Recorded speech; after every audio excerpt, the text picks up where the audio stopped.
ನಮಸ್ಕಾರ, ನೋಡ್ತಾ ಇದ್ದೀರಾ ನ್ಯೂಸ್ ಫಸ್ಟ್ ಬೆಂಗಳೂರು ಫಸ್ಟ್ಗೆ ಸ್ವಾಗತ. ನಾನು ಪ್ರೀತಿ ಆಕಾಶ್. ಮೊದಲಿಗೆ ಈ ದಿನದ ಟಾಪ್ ಹೆಡ್ಲೈನ್ಸ್. ರೇಣುಕಾಸ್ವಾಮಿ ಕೊಲೆ ಕೇಸ್ನಲ್ಲಿ ಸೆಂಟ್ರಲ್ ಜೈಲು ಸೇರಿದ ದರ್ಶನ್.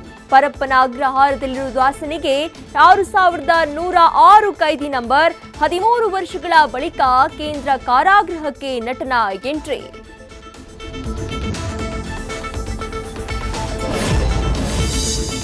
ಎರಡು ದಿನಗಳ ವಿಚಾರಣೆ, 4 ಸತ್ಯ ಬಾಯ್ಬಿಡಿಸಲು ಸರ್ಕಸ್. ಇನ್ನು ರಿವೀಲ್ ಆಗದ ಪ್ರದೋಷ್ ಜೊತೆಗಿನ ಆ ಅನಾಮಿಕ ವ್ಯಕ್ತಿಯ ಸೀಕ್ರೆಟ್. ಪೊಲೀಸರ ಪ್ರಶ್ನೆಗೆ ಉತ್ತರ ಕೊಟ್ಟಿಲ್ವಂತೆ ಡೆವಿಲ್ ಗ್ಯಾಂಗ್.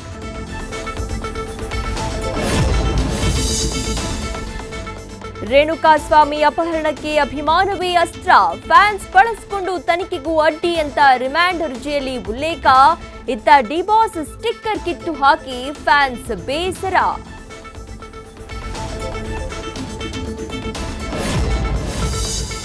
ಕೆಂಪೇಗೌಡ ಜಯಂತಿ ಆಚರಣೆಗೆ ಬಿಬಿಎಂಪಿಯಿಂದ ಅನುದಾನ.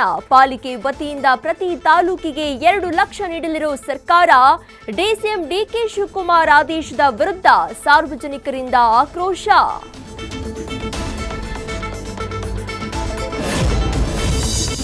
ನಗರದಲ್ಲಿ ಹೆಚ್ಚಾದ ಅನಧಿಕೃತ ಫ್ಲೆಕ್ಸ್ಗಳ ಹಾವಳಿ. ಹೈಕೋರ್ಟ್ ಛೀಮಾರಿ ಹಾಕಿದ್ರು ಡೋಂಟ್ ಕೇರ್. ಫ್ಲೆಕ್ಸ್ಗಳಿಂದ ಅನಾಹುತದ ಸುಳಿವಿದ್ರು ಯಾಕೆ ದಿವ್ಯ ನಿರ್ಲಕ್ಷ್ಯ.